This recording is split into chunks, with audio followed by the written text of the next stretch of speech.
శ్రేష్టమైన నామములో చేరికి వచ్చినటువంటి మీ అందరికీ కూడా హృదయపూర్వకంగా వందనాలు తెలియజేస్తూ ఉంటున్నాం. పరిగాల గత కొన్ని రోజులుగా మనం లెంబెడేస్ను పాటిస్తున్నాం. ఈ శ్రమ దినాలలో ఈ విధంగా గుమిగూడుకున్న వాళ్ళమై అనేకమైన విషయాలు మనం ధ్యానించుకుంటున్నాం, అనేకమైన విషయాలు నేర్చుకుంటున్నాం.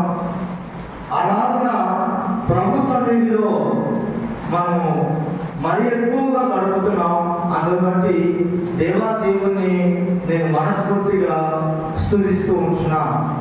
ఈ దినము పాఠ్య భాగంగా లూకా సువార్త 23వ అధ్యాయము 15వ నుంచి 25వ వచనం వరకు మనం ధ్యానించుకున్నాం. అలాగనే మత్తయి రాసిన సువార్త 27వ అధ్యాయము 18వ వచనము ఎవరైనా స్పష్టంగా చదవండి. మాథ్యూ చాప్టర్ 27 చాప్టర్ 18th వారం 27వ వచనము 27వ అధ్యాయము 18వ మాట. కాబట్టి జనులు కూడి వచ్చినప్పుడు నేను ఎవరిని విడుదల చేయవలనని మీరు కోరుచున్నారు. బరబ్బనా లేదా క్రీస్తు అనబడిన యేసునా అని వారిని అడిగాను. అలాగే లూకా సువార్త 23వ అధ్యాయము 15 నుంచి 25 వరకు ఇంకొక ఎవరైనా లూక్ చాప్టర్ 23 ఇతన్ని శిక్షించి విడుదల చేయునని వారితో చెప్పగా వీరిని చంపివేసి బరబ్బను విడుదల చేయమని కేకలు వేసిరి. వీడు పట్టణంలో జరిగించిన ఒక అల్లరి నిమిత్తమును నరహత్య నిమిత్తము చెరసాలలో వేయబడినవాడు పిలాతు యేసును విడుదల చేయగోరి వారితో తిరిగి మాట్లాడినను వారు వీరిని సిలువ వేయమని కేకలు వేసిరి.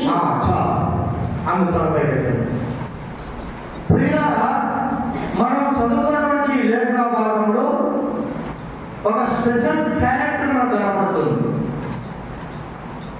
ఏమిటి స్పెషల్ క్యారెక్టర్ అంటే బరబ్బా అనేటువంటి ఒక బందిపోటు దొంగ గురించి బైబిల్లో దేవుడు రాయించాడు. ఈ బందిపోటు దొంగను విడుదల చేయాలని పిలాతు అనేటువంటి రాజు శత విధాలుగా ప్రయత్నం చేశాడు.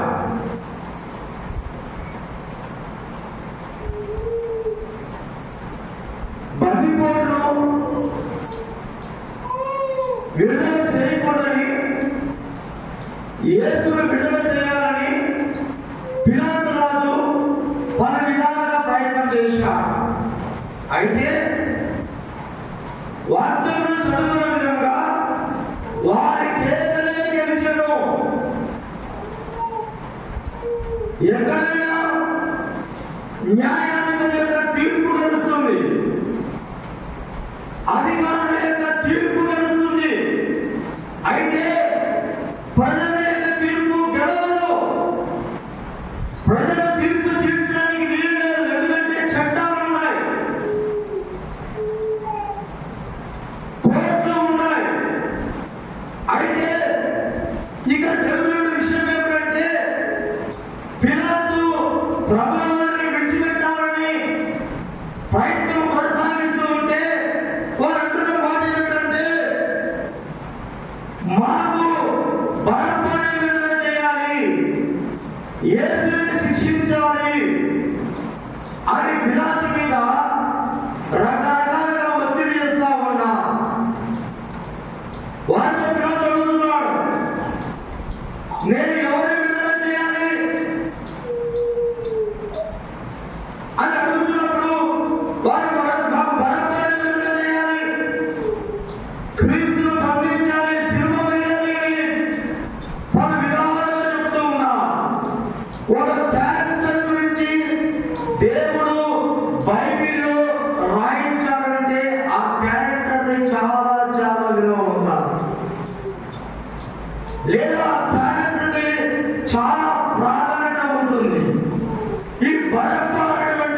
మత్తయి అయినటువంటి భక్తులు రాశాడు, మార్కు అయినటువంటి భక్తులు రాశాడు, లూకా అయినటువంటి భక్తులు రాశాడు, యోహాను అయినటువంటి భక్తులు రాశాడు.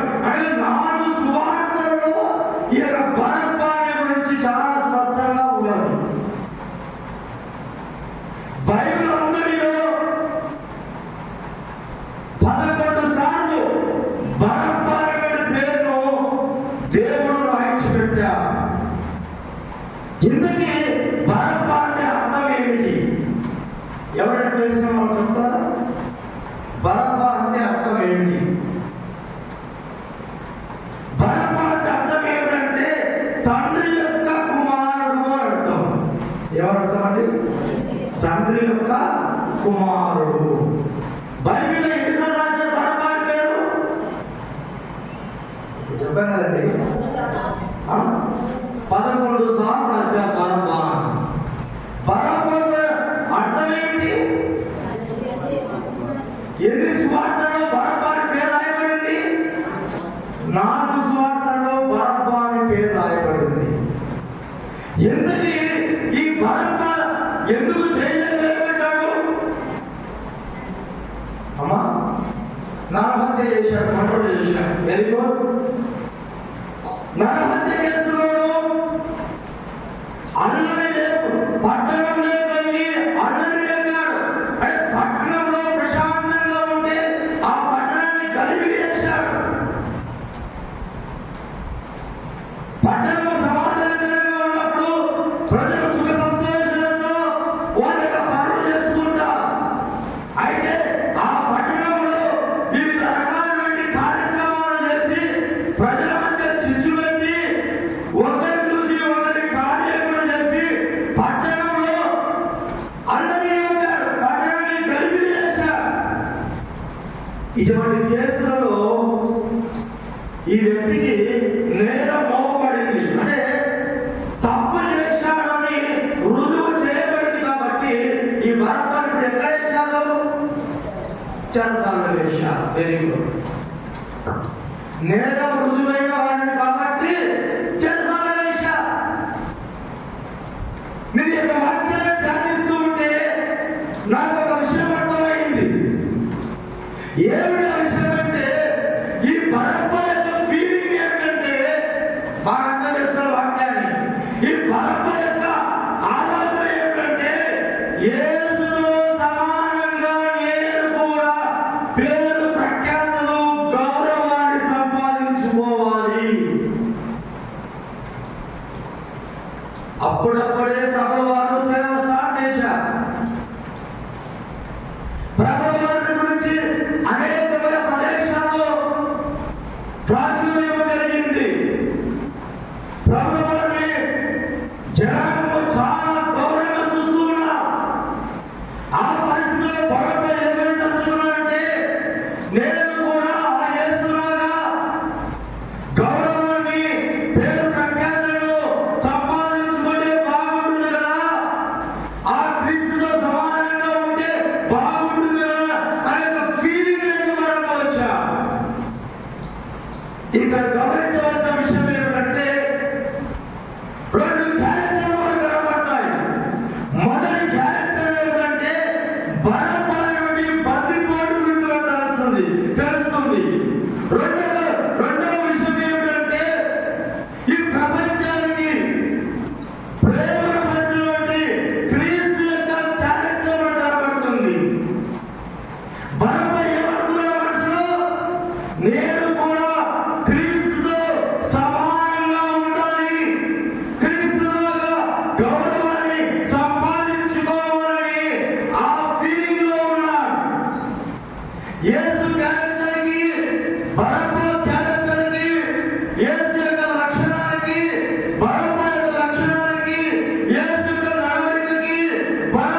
ఇప్పుడు తార్ రోడ్డు సిమెంట్ రోడ్డు లేవు. అయితే ఆ వారి మధ్యలో వెళ్తున్నప్పుడు అడవి మధ్యలో చెట్ల మధ్యలో దాక్కుని ఉన్న పాట వ్యక్తుల మీద పడి అవసరమైతే మానాలు తీసి ప్రాణాలు తీసి దోచుకొని మళ్ళా వాళ్ళు అటువంటి వారిని బందిపోవడం అంతా.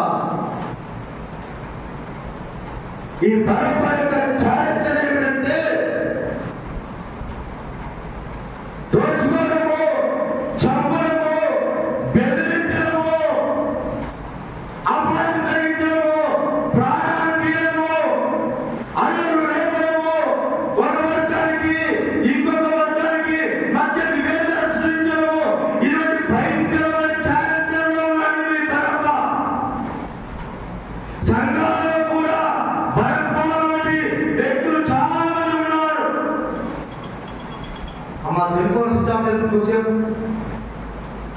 సంఘాలలో కూడా బరప్ప లాంటి వారు అనేక మంది ఉన్నారు. బరప్ప నరహత్య చేశాడు. ఇది భౌతికమైన హత్య. అయితే అనేక మంది సూటిపడి మాటల ద్వారా హత్య చేస్తున్నారు. మనసును గాయపరుస్తున్నామంటే ఆ వ్యక్తిని నువ్వు నరహత్య చేస్తున్నావని దేవుని యొక్క వాక్యం తెలుస్తుంది. ఏ హృదయాలైనా పలు విధాలుగా నువ్వు గాయపరుస్తూ ఉంటే, వారిని బాధ పెడుతూ ఉంటే ఖచ్చితంగా నీవు వారిని హత్య చేస్తూ ఉన్నావు. మానసికమైనటువంటి హత్య. సహోదరి సహోదర, సంఘాల్లో కూడా సూటిపోయిన మాటల చేత మాట్లాడి మానసికమైన క్షోభ, మానసికమైన హత్యలు చేసేవారు నేను సంఘాల్లో లేదా? మీరంతా ఎవరంటే బరప్పకు వారసులు, బరప్పకు సంబంధించిన వారి వీళ్ళు. యేసు సామ్రాజ్యం ఏమిటి? యేసు క్యారెక్టర్ ఏమిటి? ఆయన చేసే పని ఏమిటి? ఆయన స్వస్థపరచడము, ఆయన చేసే పని ఏమిటి? ఆహారాన్ని ఇవ్వడము, ఆయన చేసే పని ఏమిటి?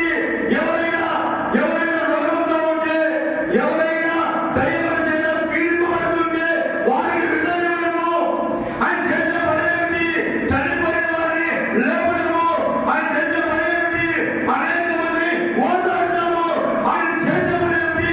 ప్రేమను సమాజానికి పంచడము. రెండు క్యారెక్టర్లు మన మధ్య ఉన్నాయి. రెండు క్యారెక్టర్లు మన మధ్య ఉన్నాయి. పిల్లలా, ఏ క్యారెక్టర్ ఉండేది? బరప్ప క్యారెక్టరా? యేసు క్యారెక్టరా? యేసు క్యారెక్టరు సమాధానపరిచే క్యారెక్టరు. యేసు క్యారెక్టరు క్షమించే క్యారెక్టరు. యేసు క్యారెక్టరు ప్రేమించే క్యారెక్టరు.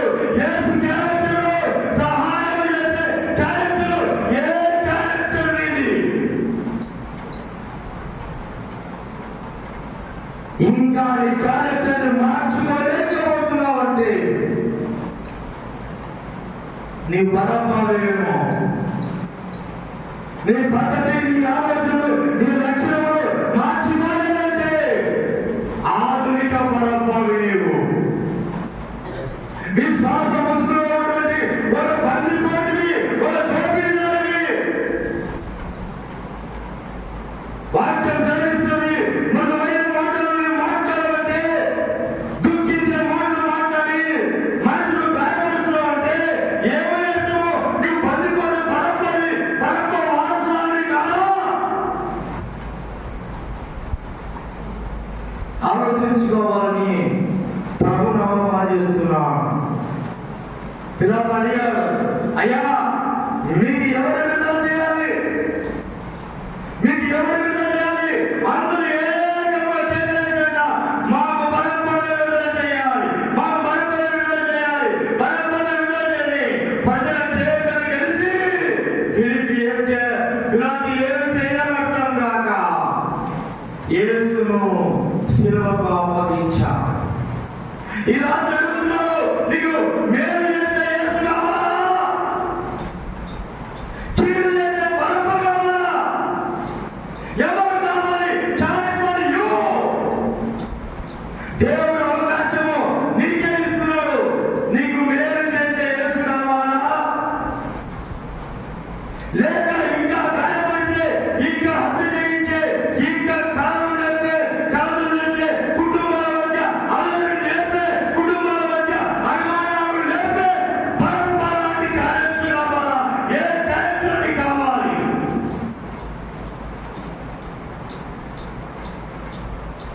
నిన్ను ఆలోచించుకోవాలి. ఏం చేసినా ఉన్నాం, ఉపవాసంలో ఉన్నాం, 40 రోజులు ఉపవాసంలో ఉన్నాం, మాకేమీ కాదే, ఇంకేమైనా భక్తిలో ఉన్నాం, విశ్వాసంలో ఉన్నాం, భ్రమలో ఉన్నావా?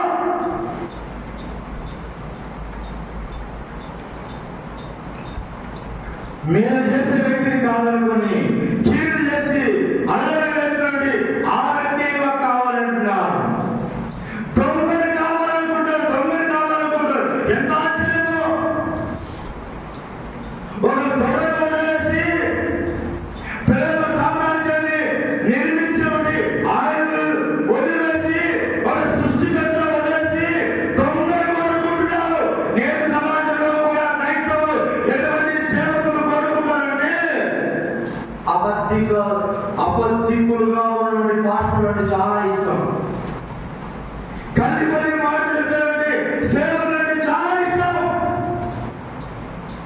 ఎగేసుకుపోతూ ఉన్నారు, ఎగేసుకు వెళ్ళిపోతూ ఉన్నారు. నిజాయితీగా నిస్వార్థంగా వాక్యాలను బోధ చేస్తూ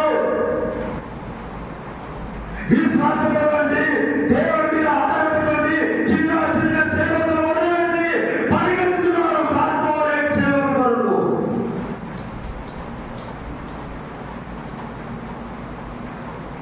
మేలు చేసే వ్యక్తిని కాదనుకుని కీడు చేసే వ్యక్తిని అనుకుంటున్నారు. మనస్సాక్షి ఎలా ఒప్పింది? అక్కడ అందరికి మనస్సాక్షి ఎలా ఒప్పింది? ఇలా అడుగుతున్నాడు, ఇలా దేవుడు అడుగుతున్నాడు, నువ్వు బలపడే కోరుకుంటావా? ఇంకా ఇలా నీ మనస్సాక్షి దేవుడు అడుగుతున్నాడు, లంచంలో వచ్చే ఆదాయాన్ని కోరుకుంటావా? ఇలా దేవుడు అడుగుతున్నాడు, లోకాన్ని సంతోషపెట్టే విషయాన్ని నువ్వు కోరుకుంటావా? ఇలా దేవుడు అడుగుతున్నాడు, ఇంకా లోకాన్ని కోరుకుంటావా? ఏమిటి నీ తీర్మానం? బలపడం క్రీస్తు. ఏమిటి నీ తీర్మానం? రాత్రి లోక ఆశలు, లోక పోగడములు, లోక ఒప్పందాలు, లోక పరమరిక, లోక సంబంధ క్రియలు కావాలని కోరుకుంటూ ఉంటే నీవు ఇంకా పరత్వాన్ని అనుసరిస్తూ ఉన్నావు.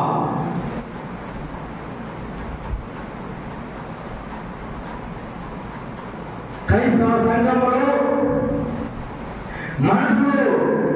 మనసును సంతోషపెట్టడానికి ప్రయత్నం చేస్తున్నా. ఆ పిలాతు రాజు ప్రజలందరూ కూడా యేసుకు సిలువ వేయండి, సిలువ వేయండి, సిలువ వేయాలంటే ప్రజలను సంతోషపెట్టడానికి యేసు సిలువకు అప్పగించాడు. నేడు సంఘాల్లో విశ్వాస పరిస్థితి కూడా అలాగే ఉంది. నీ బంధువులను సంతోషపెట్టడానికి, నీకు సంబంధించిన వారిని సంతోషపెట్టడానికి నువ్వు తేలికైనా దిగజారిపోతున్నావు. మన సాక్షులు సైతం చంపుకుంటున్నావు. ఇలా అడుగుతున్నాడు, లంచంలో వచ్చే ఆదాయాన్ని కావాలా, లేక క్రీస్తు కొరకు వచ్చే నిందలు కావాలా? ఏది కావాలి? నిజంగా నువ్వు క్రీస్తు అంటే నీకు క్రీస్తే కావాలంటే, ఆ ధోరణే కావాలంటే, ఆ క్రీస్తు కొరకు నిందలు అవమానాలు భరించడానికి సిద్ధంగా ఉన్నావా? లోకాన్ని సంతోషపెట్టడానికి సిద్ధంగా ఉన్నావా? లేక క్రీస్తును సంతోషపెట్టడానికి సిద్ధంగా ఉన్నావా? Choice for you.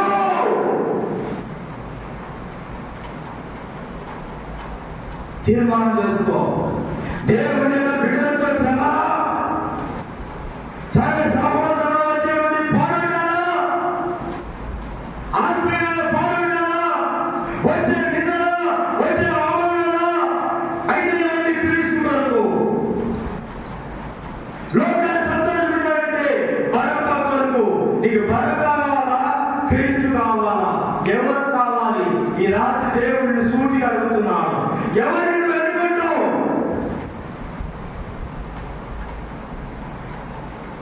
దేవుడు అవకాశం నీకే ఇస్తున్నాను. చాలా సుందర్ సింగ్ గారి విషయం అదే జరిగింది. తల్లిదండ్రులు చెప్పారు, అయ్యా రే చాలా ధనవంతులు, ఏ దేవుడిని నమ్ముకున్నావు? వదిలి అన్న ఆస్తి, తమ్ముడు ఆస్తి, అక్క ఆస్తి అందరికి చేస్తా. మరి పెద్దలు గౌరవమైన పెద్దలే గౌరవంగా పిలిచి దానికి గౌరవ పదవి ఉన్నారా? నాకు పిల్లలు కూడా ఉండేదా? నా తర్వాత వచ్చే ఆస్తి నీదే నీదే అంటే ఏసులు విడిచిపెట్టు, ఆ ఏసులు విడిచిపెట్టు అంటే సాధు సుందర్శంగా అన్నమాట తెలుసా? నా తల్లిదండ్రులతో వచ్చే సంతోషం కంటే ఆ దేవునితో వచ్చే సంతోషం నాకు మేలు. నా తల్లిదండ్రులు సంతోషం పెట్టడం కంటే ఆ దేవుని సంతోషం పెట్టడానికి మేలు.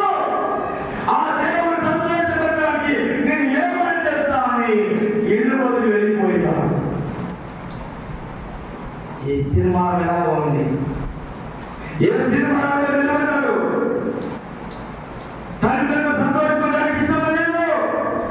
నేను ఏదైనా సంతోష పెట్టాలనుకుంటే ఆ యేసు మాత్రమే సంతోష పెడతా, ఎందుకంటే అది నిత్య జీవంతో కూడా మార్గం అని ఎంచుకున్న వాడై క్రీస్తు నిమిత్తము నిందలు భరించడానికి, అవమానాలు భరించడానికి, కష్టాలు భరించడానికి, ఆకలి భరించడానికి, వస్త్రం లేకుండా నిద్ర లేకుండా క్రీస్తు కొరకు శ్రమలు పట్టడానికి నిర్ణయం తీసుకొని ఇంట్లో నుంచి బయటకు వెళ్ళిపోయా.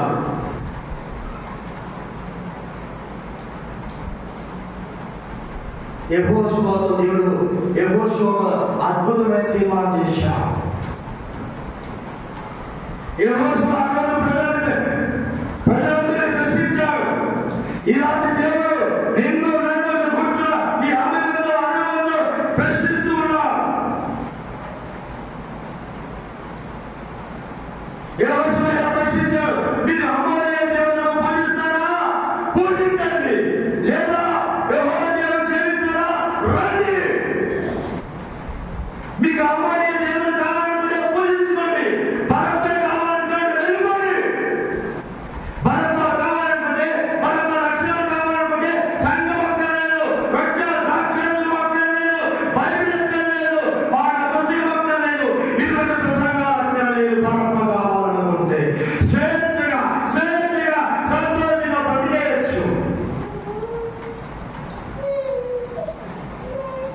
యెహోషువ అదే అడిగాడు, అమోరియా దేవతలు కావాలా? యెహోవా దేవుడు కావాలా?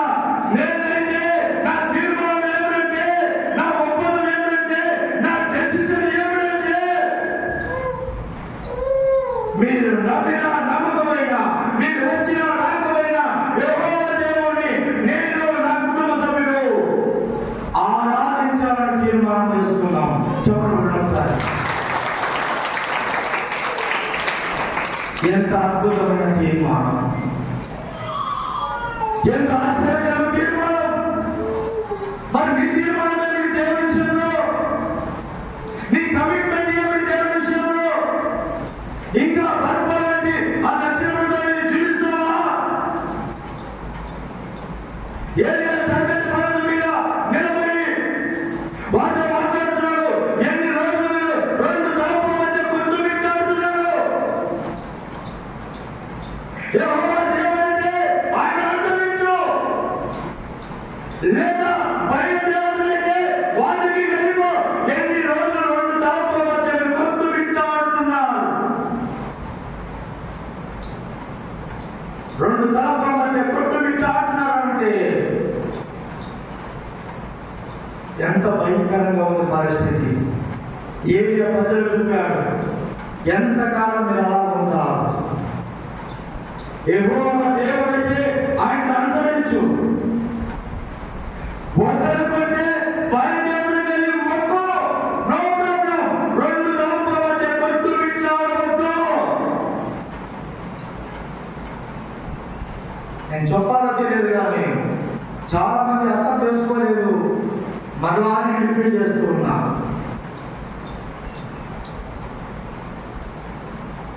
బాప్తీసం తీసుకొని వృద్ధాక్షరం చేయవేస్తూ కడుపు నిండా ఒలికి పోసుకొని వస్తారు.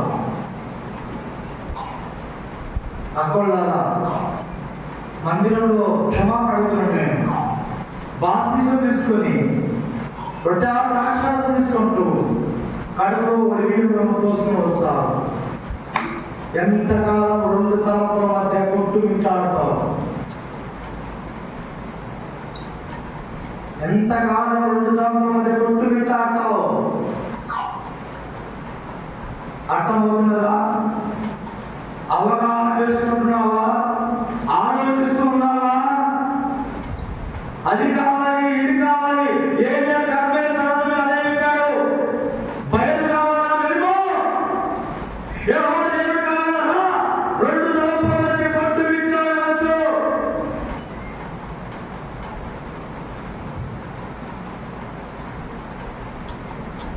ఒకవైపు గౌరవ దినాలు వస్తాయి, గౌరవ దినాలకు వెళ్ళిపోవడమే. ఇంకొక దినాలు వస్తుంది, దానికి వెళ్ళిపోవడమే. ఎంతకాలం రెండు తలంపుల మధ్య కొట్టు మిట్టాడుతున్న బరబ్బా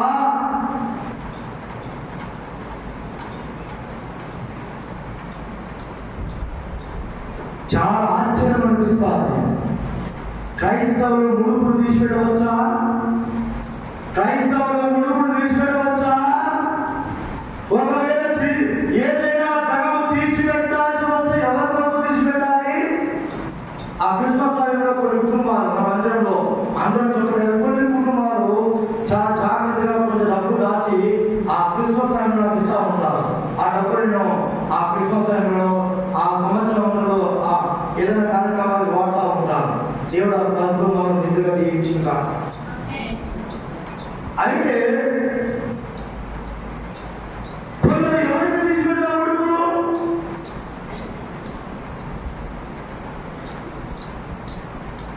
ఆశ్చర్యం అనిపించింది. నా మనసు ఎవరికి తీసుకెళ్తున్నారంటే ప్రభు నమ్ముకొని వృద్ధాక్షరసంలో వేస్తూ చేస్తూ దేవుని చేతులెత్తి ఆరాధిస్తూ వారి ఇంటి దేవుడి కొరకు ముడుపు తీసుకెళ్తున్నారు. వారి నిండు మనసు వందా చెప్తున్నాను, దయచేసి ఆ పని చేయవద్దని. ఇంకా ఇంటి దేవుడు మా దేవుడు ఆ దేవుడు తరతరాలుగా ఆ ఊరిలో ఉన్నటువంటి ఆ దేవుడిని మేము మొక్కుతూ ఉన్నాం. అయితే సంవత్సరానికి ఒకసారి వెళ్ళి బట్టలు పెట్టేస్తే ఎలా? బట్టలు పెట్టేస్తే బాగుంటుంది కదా. ఏమవుతుంది? ఎవరు పెడతారు బట్టలు? నీ ఇంటి దేవుడు ఎవరు? నీ ఇంటి దేవుడు ఎవరు? బరబ్బానా క్రీస్తా? మరి బరబ్బా అయితే వెళ్ళిపోతున్నావు ఇంటి దేవుడి కొరకు. బరబ్బా అయితే వెళ్ళిపోతున్నావు ఇంటి దేవుడికి వెళ్ళి అక్కడ బట్ట పెట్టుకొని అక్కడ కొబ్బరికాయ కొట్టుకొని ఆరాధన చేస్తున్నావు అంటే బరబ్బానే. ఇంకా క్రైస్తవత్వాన్ని దిగమకం చేసినటువంటి బరబ్బాని నీవు. ఇవ్వచ్చా ముడుపు? ఇవ్వచ్చా బియ్యము? ఇవ్వచ్చా కుంకుమ? ఇవ్వచ్చా పసుపు? సహోదరులారా, ఎంతకాలం రెండు తలంపుల మధ్య కొట్టు మిట్టాడుతున్నావు నీవు? చాలా సందర్భాల్లో వివాహాలు అవుతుంటే కొద్దిమంది దైవసేవకులు కానీ కొన్ని కుటుంబాలు కానీ నన్ను ఏమడుగుతారంటే, ఆ ఇల్లు వివరణ స్లాబ్ వేయాలంటే, ఇంటికి పునాది వేయాలనుకుంటే, ఆ ఇంట్లో చేరాలనుకుంటే దాన్ని ఏమన్నా తెలుసా? ఆ పాస్టర్ గారు ముహూర్తం బాగుంది చూసి ఒకసారి అంటారు. నాకు ఆశ్చర్యం అనిపిస్తూ ఉంటారు. పోయిపోయి నన్నే వాళ్ళు ఇంట్లో తెలియడానికి ముహూర్తం, వాక నిలబడడానికి ముహూర్తం, స్లాబ్ వేయడానికి ఒక ముహూర్తం. పెళ్లి చేసేది ఏముహూర్తం? పెళ్లి చేసేది ఏముహూర్తం? మంచి ముహూర్తం ఏమంటారు? బ్రహ్మముహూర్తం అంటారు. ఏ ముహూర్తము? బ్రహ్మముహూర్తం. భలే గడియాలి. చాలా మంది మీకు ఒక విషయం చెప్తాను. మా అమ్మకు మా నాన్నకు ఆ రోజుల్లో బ్రహ్మ ముహూర్తంలో పెళ్లి చేశారు. ఆమె చెప్పండి ఒకసారి. బ్రహ్మ ముహూర్తంలో పెళ్లి చేశారు మా అమ్మ మా నాన్నకు. చేస్తే మా అమ్మ మా నాన్న నెలకు ఒకసారి టిష్యూ పెట్టేవాళ్ళు. నెలకు ఒకసారి 15 వారి మధ్య వాదం తిరిగేది. అయితే పెట్టినటువంటి ఆ బ్రహ్మముహూర్తం తప్ప మా అమ్మ మా నాన్న తప్ప. చెప్పండమ్మా, దయచేసి ఎంత కాలము ఈ రెండు తలంపుల మధ్య కొట్టుమిట్టాడో దేవుడుతాడు. నీకు బరప్ప కావాలా, యేసు కావాలా? ఎంపిక చేసుకోవాల్సిన నీవే. దయచేసి చాలా మంది అడుగుతుంటారు, ఆ ముహూర్తం చూస్తారంటారు. నాకు ఏం చేయాలో అర్థం కాదు. మనుషులు పొగలుకోలేక చెప్పలేక కుళ్ళిపోయి మనసులో చాలా ఆలోచిస్తా ఉంటా. ఏంటో నేను కథలో ఆ కాలంలో స్కూల్లో పనిచేసినప్పుడు మాకు పాలు వచ్చేవాడు ఆయన శ్రీరాముడు అని. ఎప్పుడు పాలు వచ్చేవాడు, ఎప్పుడు అడిగినా పాలు లేకపోయేవాడు. ఎందుకంటే నీళ్ళు ఉంటాయి కాబట్టి నీళ్ళు పాలు వచ్చేవాడు. అయితే నేను ఉండనే లేకపోతే బాధ్యత విడేసిపోతాడు. సుమారు 10 ఏళ్ళు ఆయనకు పాలు పోయించుకున్నా. ఆయనకి వాళ్ళ కూతురు వాళ్ళ భర్తతో కొట్టానికి వచ్చింది. ఎందుకో ఆ అబ్బాయి పడలేదు. బంధువు అబ్బాయి ఇంటికి వచ్చేసింది. ఒక 2 ఏళ్ళు 3 ఏళ్ళు అయింది. ఆ అమ్మాయి కూడా అప్పుడు పాలు తీసుకుని వస్తూ ఉంటుంది, నాతో మాట్లాడుతూ ఉంటుంది. అయితే ఆయన రోజు వాకింగ్ పోతాడు. ఆ ఊరికి వాకింగ్ పోయిన తర్వాత వాళ్ళ ఇంటి నుంచి ముందుకు పోతా పిలిచి మంచి కాఫీ ఇస్తాడు. నాకు చాలా ఇష్టం, నేనంటే చాలా ఇష్టం. ఎప్పుడు చూసినా సార్ మా ఇంట్లో చూసారు అంటాడు. చాలా బాగా కట్టుకున్నాడు. ఇంట్లో రోడ్డు పక్కనే ఉంటుంది. బాగా కట్టుకున్నాడు. అయితే నేను చెప్పాను, నీ ఇంట్లో ఏ ప్రాబ్లం లేదన్నా అని చెప్పాను. లేదని చూసారంటాడు. ఏ ప్రాబ్లం లేదని చెప్పాను. ఒకరోజు ఏం చేశానంటే గట్టిగా పట్టుకున్నానండి. పాప ఇంట్లో కూర్చొని బర్రెలు పాలు ఇవ్వకపోతే గడ్డి పెట్టలేదు, లేదా రోగం వచ్చింది. బర్రెలు పాలు ఏం చేస్తామో తెలుసా, ఏదో చేస్తున్నాడు. ఏం చేయాలో అర్థం కాక తల గీక్కున్న తర్వాత మా ఇంటి వెనకాల పోయాను. ఇంటికి వెనకాల చుట్టూ కాంపౌండ్ ఉంది కదా. నేను ఏమన్నాను, చుట్టూ కాంపౌండ్ ఉంటే ఏం లేదు, ఈ కొంచెం ఎక్కువ ఉంది స్థలం అన్నా. ఆమె చెప్పారు సరే, ఒక 3 ఆ 3లో ఒక వారం ఉంటుందా, ఆ కొంచెం ఎక్కువ ఉంది, దాన్ని కట్ చేసి కట్టుకోన్నా. 3 రోజులు స్టార్ట్ చేసి ఎంత గోడ పీకేసి అక్కడ ముందుకు వచ్చి కట్టుకున్నాడు. కట్టుకున్న తర్వాత ఏం జరిగిందో తెలియదు కానీ మొత్తానికి బర్రెలు పాలిస్తా ఉన్నాయి.